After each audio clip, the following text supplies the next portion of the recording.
Bonjour chers élèves, voilà, nous allons voir ici, toujours avec notre formulaire de musée, différentes possibilités, comme ajouter un commentaire, comme le marquer comme final, comme lier un autre fichier de type Excel ou PowerPoint, ou l'incorporer, et comment on peut insérer, comment on fait pour insérer les différentes propriétés du document, comme le nom d'auteur, le nom de la société, et ainsi de suite. Donc, commençons tout de suite par la première question qui nous est posée. Donc, dans la consigne, dans la page 2, vous avez, donc, tout de suite après le formulaire, nous avons ajouté les propriétés avancées à ce document en remplissant le champ société avec ECCG et Messi-Tellman, les champs responsables avec votre nom et votre prénom. Donc, alors, première chose, très importante, nous avons vu en fait que si nous double-cliquons sur le formulaire lui-même, il nous ouvre un nouveau document. C'est normal, puisque en fait, l'utilisateur va utiliser celui-là pour s'inscrire, pour qu'on puisse en fait l'enregistrer. Si nous voulons ouvrir le modèle lui-même, d'accord, il faudrait simplement venir dans Word, ouvrir un nouveau document. Par exemple, je vais tout quitter pour que vous puissiez voir depuis le début. Donc, je viens dans Word normalement. Et là-dedans, je vais lui dire, je vais ouvrir n'importe quel document, puis là, je vais lui dire fichier ouvrir. Je vais aller parcourir, je vais aller chercher là où ça se trouve mon formulaire. Donc, il s'agit bien de celui-là, le modèle, et je vais lui faire ouvrir. Et là, si vous voyez bien, donc là, j'ai le nom du fichier du modèle que j'ai enregistré. Et là, je peux le modifier. Sauf que, oubliez pas, nous avons bloqué la partie ici juste avant le saut de section.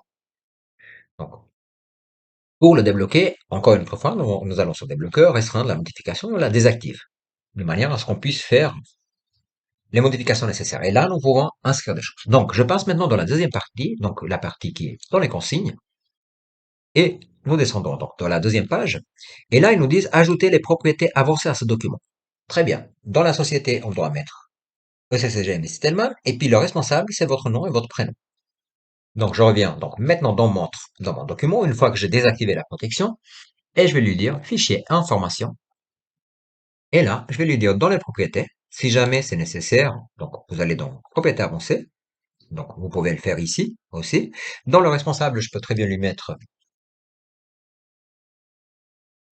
mon nom et mon prénom, d'accord?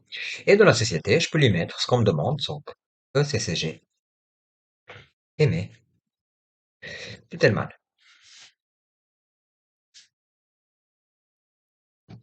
Voilà. Une fois que j'ai enregistré, ben vous voyez, en fait, ces informations, normalement, elles apparaissent pas seulement ici, mais aussi si je viens ici, puis je lui dis propriété, normalement, je devrais pouvoir le trouver dans les détails, ce genre d'informations, ici. Ok, donc maintenant, ceci étant fait, nous allons passer à la demande 2, qui est celle de noter le nombre total des mots de ce document. Donc, je vous rappelle que je vous laisse remarquer que quand vous êtes dans votre document, le nombre total, si vous revenez en arrière, il se trouve ici. D'accord? Nombre de mots dans ce document. Ensuite, ouvrez le nom, prénom, modèle, formulaire. Donc, je passe au point 3. Ouvrez le modèle, nom, prénom, modèle, formulaire et insérez un commentaire qui est le suivant. Formulaire élaboré par vous-même, votre nom et votre prénom, à côté du musée, visite du musée Mac.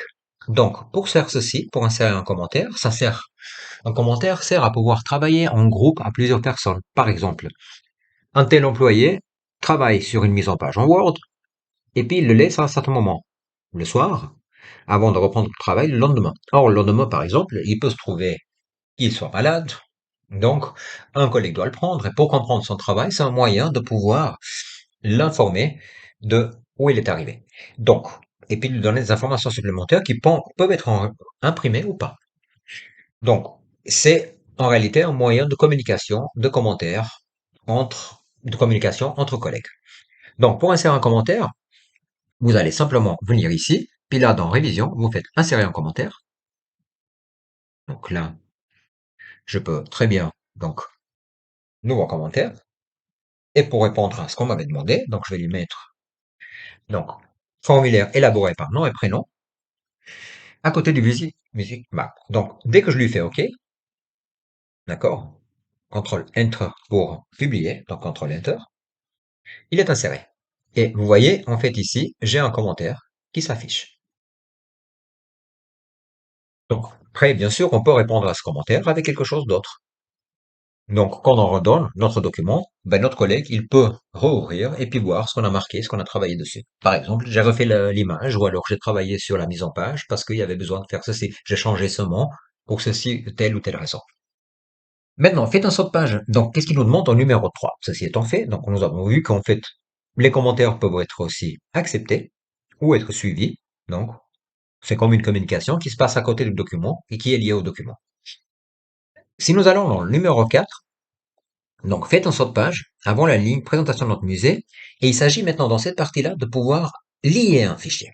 Alors, je vous explique, comme ça paraîtra plus clair. Donc, je descends dans la page 2, et ici, ils me disent, ici, je dois insérer un saut de page. Donc, j'affiche les caractères masqués, histoire d'y voir un tout petit peu plus clair, et je vais faire insertion, saut de page, pardon, mise en page, saut de page, et saut de page normal, simplement. Et ici, juste avant le saut de page, je vais maintenant venir insérer un document PowerPoint, parce que c'est ce qu'on me demande de la consigne. On me dit, il faut insérer présentation de notre musée. Donc, PowerPoint, présentation musée PPTX. D'accord? Donc, maintenant, ce que je vais dire, donc je vais venir ici dans mon document et je vais lui dire présentation de notre musée et je vais lui dire simplement dans révision, il faut juste que je retrouve, non, il n'était pas là, donc attendez 2 secondes, je l'avais sous les yeux, il y a 1 seconde avant, donc pardon, insertion, excusez-moi, c'est dans menu insertion. Là-dessus, vous avez la possibilité de pouvoir donc insérer un objet. Donc, attention, il y a 2 manières de pouvoir insérer un objet. La première est celle qui est qu'on va utiliser pour le document PowerPoint. Donc, vous cliquez dessus et vous allez ici parcourir et vous allez lui dire, moi, je veux la présentation musée qu'elle soit ici. Je clique lier au fichier. Ça veut dire qu'il y a un lien entre le fichier Word et le PowerPoint. Chaque fois que je double-clique, le document PowerPoint va s'ouvrir. Exemple. Je fais OK. Il insère. Je double-clique ici. Il m'ouvre PowerPoint, mais le document de base. D'accord? Mais si je veux le modifier, dans le cas où le document est lié, il faudrait que j'aille dans PowerPoint, que je fasse mes modifications et je l'enregistre. Le lien, il ne faut pas y toucher, il restera le même. Le deuxième cas de figure est celui qu'on nous demande un tout petit peu plus bas, c'est de l'incorporer. C'est-à-dire que depuis Word, je peux déjà manipuler un document, par exemple un document Excel, je peux faire des calculs ou ce que je veux dessus, voire des graphiques, mais ça nous resteront dans Word. Et depuis là, il enregistrera le document Excel. La même chose pour un document PowerPoint. Donc, la première cas, ici, c'était lié pour le PowerPoint, et ici, on a le document pour pouvoir le modifier directement dans Word. Pour faire ceci, on va toujours dans révision, dans insertion, objet. Et on va venir chercher maintenant créer à partir du fichier, on fait parcourir et cette fois-ci, on lui met le bilan, mais on ne fait rien du tout, c'est-à-dire on ne clique pas dessus. Donc, une fois qu'il est inséré, il nous affiche notre document Excel. Je peux le modifier, mais à partir du moment où je décide de intervenir dedans, je peux très très bien ici venir et puis lui dire, par exemple, je sais pas, faire une moyenne, faire une somme ou autre chose. Voilà. Ça, c'est un tout petit peu la différence entre les deux. Maintenant, si nous revenons un tout petit peu dans notre consigne, ici nous avons donc incorporé, tandis que dans le cas du PowerPoint, nous l'avons lié. La différence, c'est que quand j'incorpore mon Excel, je peux le modifier directement dans Word, tandis que dans le cas où c'est lié, je dois ouvrir le fichier PowerPoint, le modifier, et puis laisser le lien tel qu'il est. Il nous demande aussi de marquer qu'en final, le document nom, prénom, modèle formulaire. Donc, pour faire ceci, vous allez simplement lui dire fichier information. Et là, dans protéger le document, si vous descendez, vous avez marqué qu'en final. D'accord? Donc, il nous dit, en fait, donc, qu'il sera marqué qu'en final une fois qu'il sera enregistré. Donc, on lui dit OK, a été enregistré pour indiquer, etc. Et on fait OK. Donc, vous voyez, il s'affiche en jaune. Sauf que, il faut pas oublier que nous devons revenir un tout petit peu avec les restrictions pour que l'utilisateur ne puisse pas ne puisse pas modifier les choses. Donc, pour faire ceci, les choses qui ne devraient pas modifier en fait, par exemple, comme le contenu des champs du formulaire. Donc, pour faire ceci, je vous rappelle qu'il faut aller dans développeur, dans restreint de la modification. On réactive notre modification qu'on a désactivée on met pas de mot de passe, comme ça on peut le modifier. Et puis, à partir de là, on peut lui dire, donc, information et le marquer